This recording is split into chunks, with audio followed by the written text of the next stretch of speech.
What? Are you really from this earth? Because all mammals are the same in giving reproductive powers. That's what makes you human. That's what makes you godlike, to reproduce. And to not be born with that, something is probably wrong. That's not right. And like I said earlier, just like the food, the sun, it absorbs the power of the sun, the water, and the air, and the human body absorbs the same power. We need to make sure that we eat food that matches our makeup. The body communicates with our cellular makeup and that of the universe.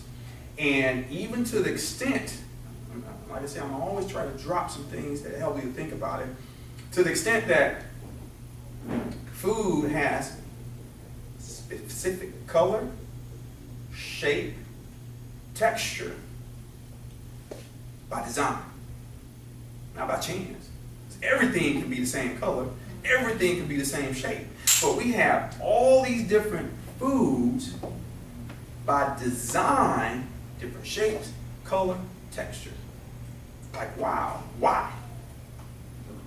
Why does the food have these different color, shapes, and textures? Well, it was easy for the master cultivator to identify the foods and then know what they were and what they were for by their color or their shape or their texture. And when you start to look and respect food, that it has a book, it has a coding, it has a program, then you can really, even on a minimal scale, you understand, hey, you know, if you have children, you don't give children watermelon right before they go to bed. Because if they do, they won't be in the bed. It's a given. You don't do that because watermelon messes with that bladder.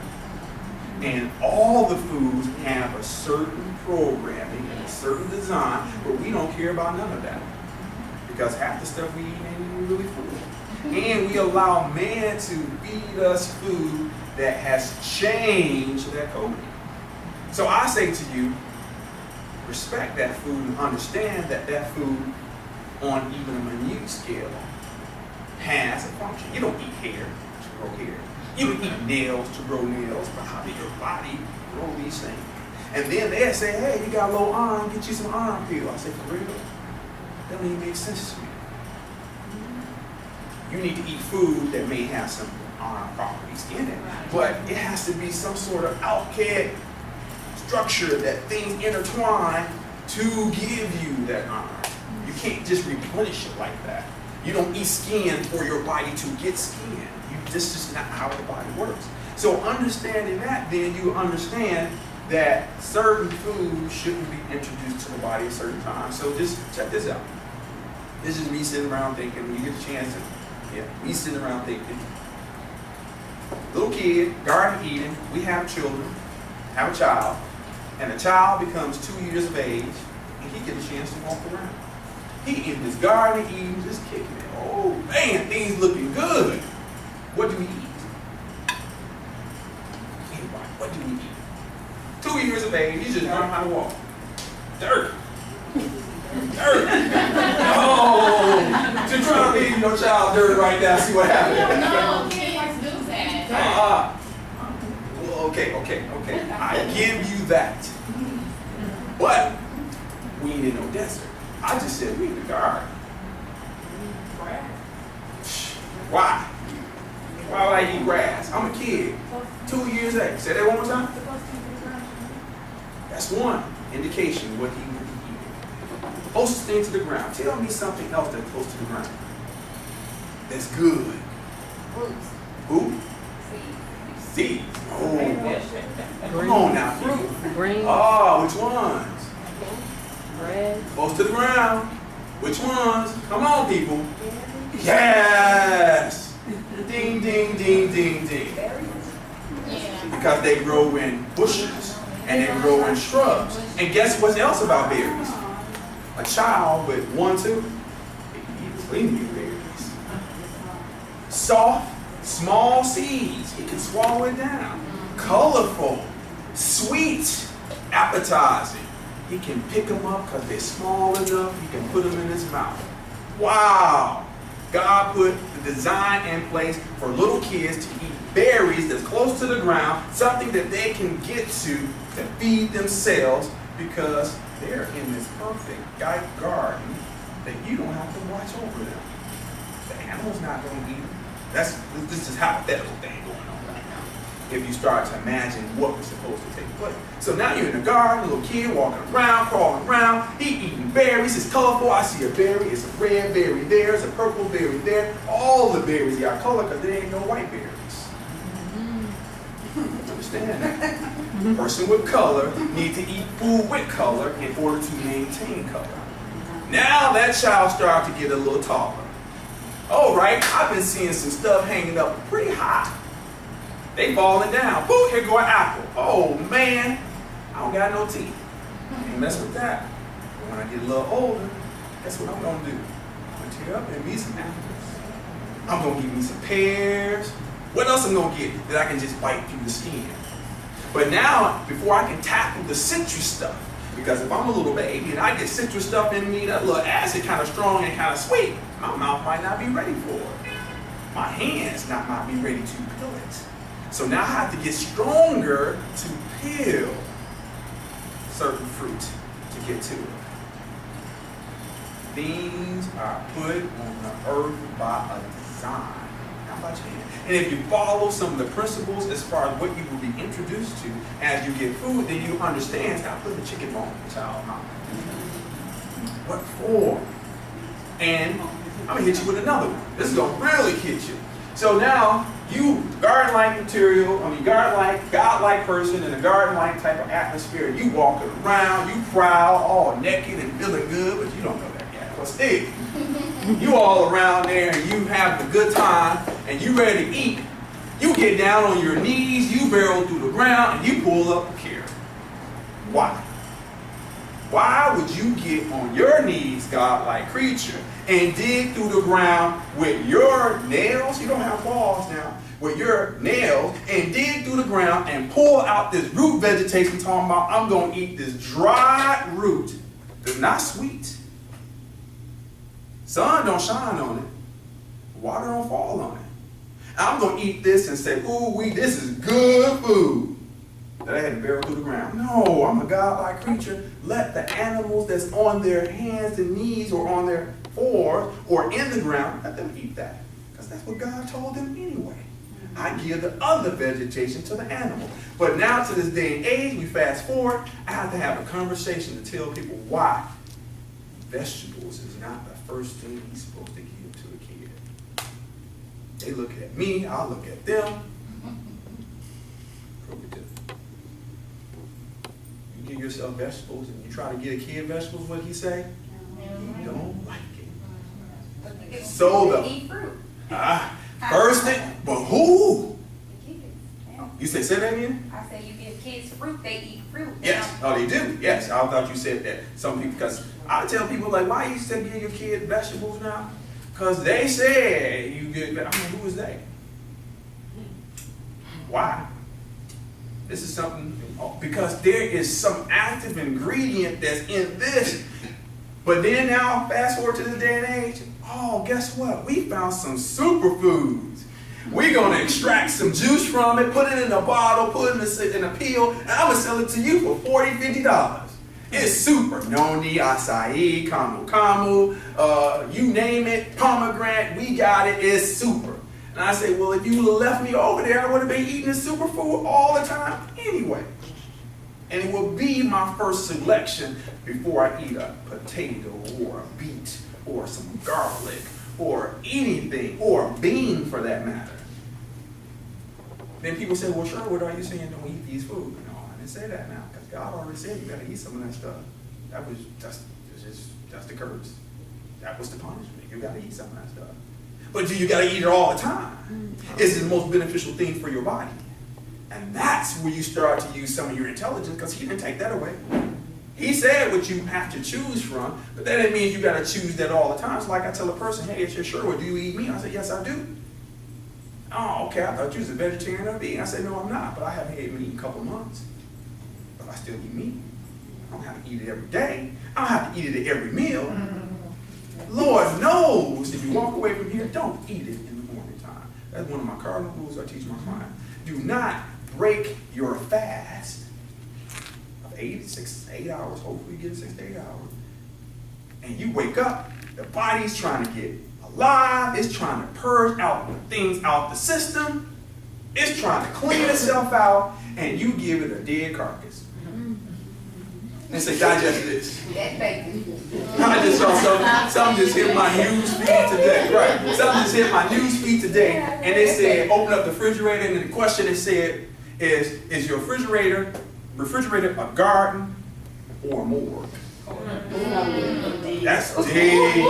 So you open up the refrigerator and all you see the rolled up sausage, you see the chicken and the turkey on one side, then the other side you see the vegetation and the fruit. But of course, maybe enough of the seed and stuff that I say. Because in their minds, ooh, vegetables is good. Yeah, vegetables is good for you because if you heard what I said, God told some of y'all can't grow food above the ground.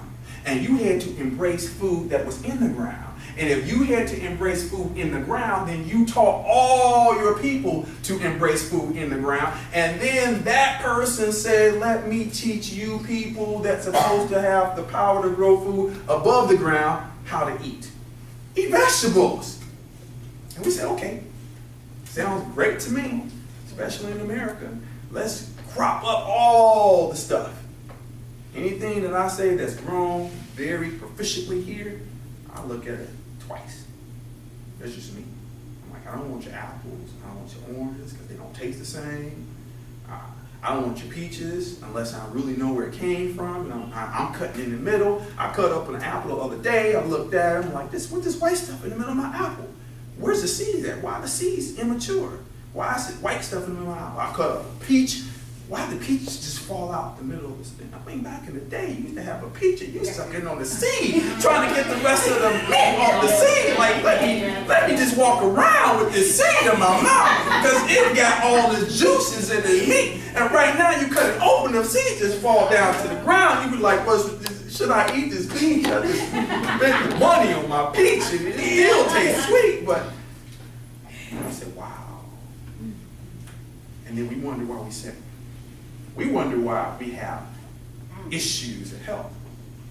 If you can't believe that it's by design, then they got you. So I have a lot of compassion for individuals that try to overcome this thing about food and how to take better care of the body.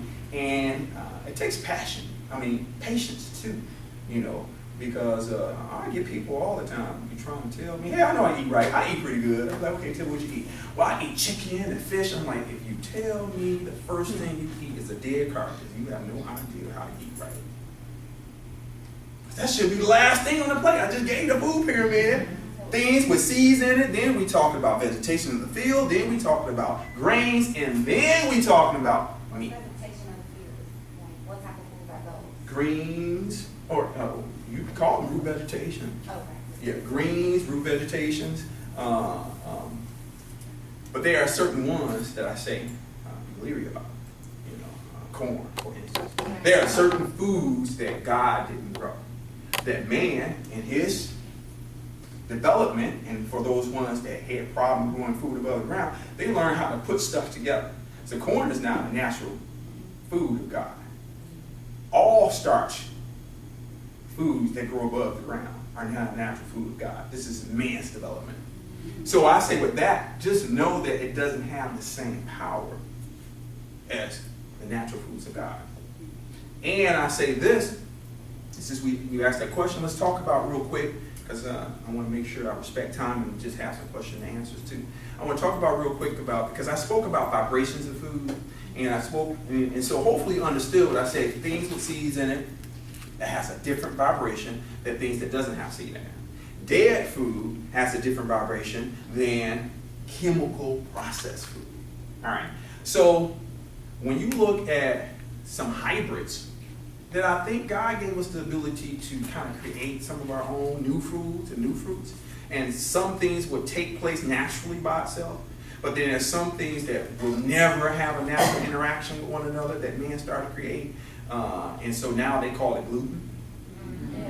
That's all it is. It's just a unnatural collaboration of some foods that wasn't supposed to come together. I wish she was on the news so you could tell, Shirley, what's that girl? No, Cheryl Underwood. The white lady that she's gluten free and she Oh. tried to Oh, promote that. yeah. And while there is some logic behind it, but it's like,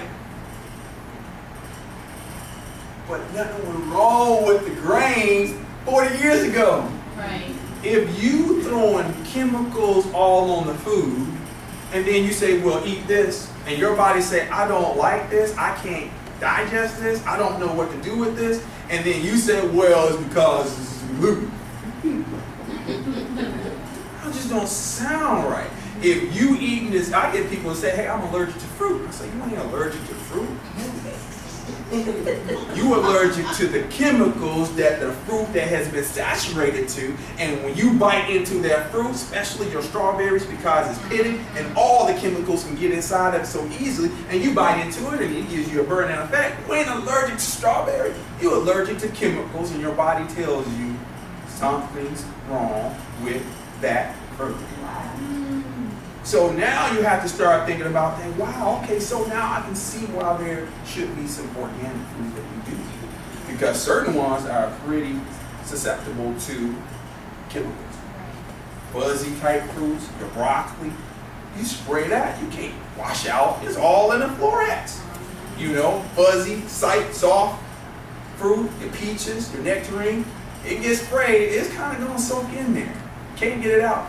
You notice you get your apples, it's all waxy, Right. all that stuff. So you know I get my hands soaked because I use natural soap, and I'm like, shoot, wash it. And I'm washing my apples to make sure you get it. But guess what? Some of that stuff might have got inside that apple, but it's not going to get into it as easy as it did with some of the other fruits. So now your harder fruits that have harder skin, yeah, they have thicker skin. But man, they're just so destructive. They're like, well, we can genetically modify those. And now my oranges don't have no seeds in it. And everybody want a cutie. Everybody want a cutie. I'm like, for real? You don't got no seed in it. Yeah. So now if I create something that's sweet, and I give it to them, they gonna be all over that. Oh yeah, but there's a certain thing called nutrient deficient. Your body's composed of at least 102 minerals. In order for your body to regenerate and heal itself, you need to eat those minerals so your body can do its job of regeneration. But if you eat this cutie or any other seedless or all kinds of foods that's does not have those nutrients in it, then you are doing your body disjustice, because now your body's eating 102 and you only gave it 5. So guess what your body do when you eat this food? It says, I'm hungry. You say, okay, because that's all you know, I'm hungry. Okay, let me give you some more food. And it says, I'm hungry. You didn't give me no nutrients. You didn't hear that message. You just heard you're hungry. So you gave it some more food. And it keeps telling you that, and y'all go back and forth, and then the body say, forget it. I'm shutting down house. You said, okay, go sleep. You get ice. Body say, I'm tired of trying to pick out the nutrients that I need for my heart, for my lungs, for my pancreas, for my digestive system, for my sexual system, all these organs. I'm trying to get some food so I can heal these systems and get it running right. And all you give me is this? Let's shut it down so you can stop this. Then the body says, well, in the meantime, the extra stuff that you just gave me, I don't know what in the world you want me to do with it. All right, let me turn this to sugar and store it away as fat. Because you evidently know what you want me to do. You just told me. You should know your own body. If you keep eating this stuff, and let's just say the body say, hey, you know what? and ain't no nutrients around. Well, I said, cool. I'm not gonna trip. I ain't gonna send you these stressful signals. No food around. All right, I do what I have to do. We gotta store some fat because fat is a safety precaution. Gotta understand that first. Fat. The body puts on fat to protect itself because it can use that padding as energy for a long period of time. And so if you have this padding, your body say, hey, we can live for a better day. We can keep moving for a better day. And so let's continue to pad this on. Because there's only two ways to get that padding. One, you eating food that the body can't communicate with and eat too much of it and then store it away. Or two, you don't eat enough at all. And then the body say every time we do eat, we're going to store it away. And then people in general do number three, both of them. Every time I talk to individuals, these are some of the common things that take place for people that have weight issues. And they say, hey, I only eat once or twice a day. And some people want to look at them like, yeah, you lying, yeah, right. No, it's true. They only eat once or twice a day. But what takes place, because they are mentally hungry, that they eat way more than their body needs at that sitting. So then therefore it takes the extra and store it away. And so you get a whammy of fat storage 2 times, not just once. Because that one time of not just eating enough is supposed to only happen every once in a while. But if you constantly get into the habit of, I'm gonna skip meals, I'm gonna eat this one time, but man, I'm hungry, I'm starving, and I'm gonna eat give me supersize with some exercise. And then you eat that up and you're like, oh, I feel good. Let me relax a little bit. All my woes just tend to go away for right now.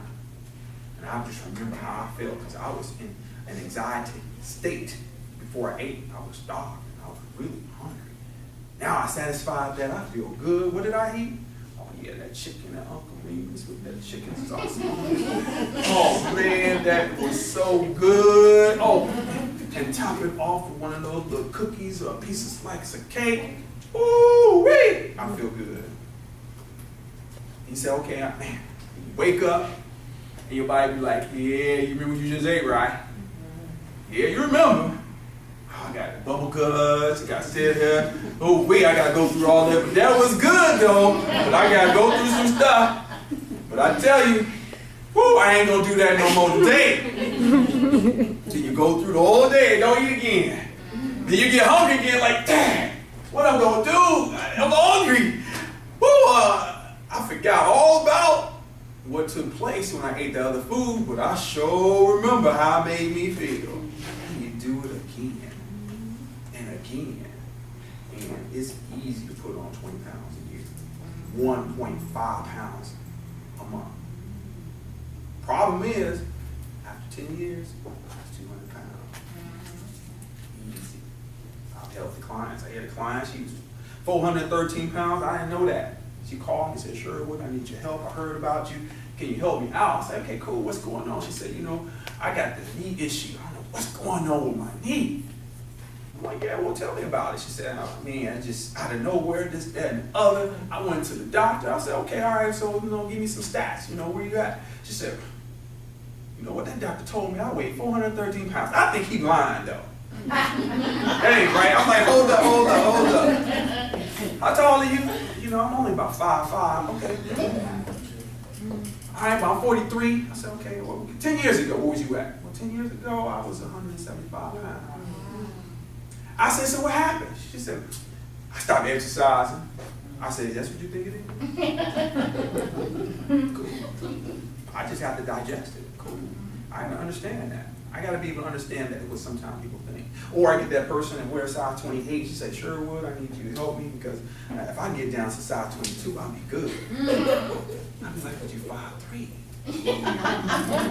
That's what I say in my mind. I don't never say nothing to her. I say that in my body. I'm 5'3". People try to get to 18. All right, but I understand. Sometimes if you ain't never seen it, you can never comprehend it.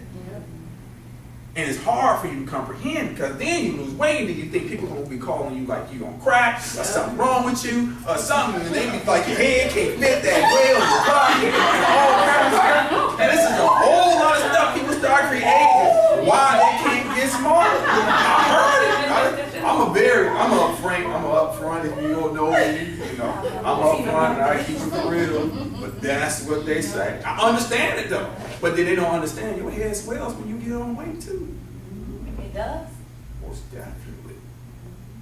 A lot of people are swelling in the face. One of the key things I remember when a guy told me, he said, man, you got a good diet because you got a chiseled looking face. You can tell people have swollen jaw. And not just obese people.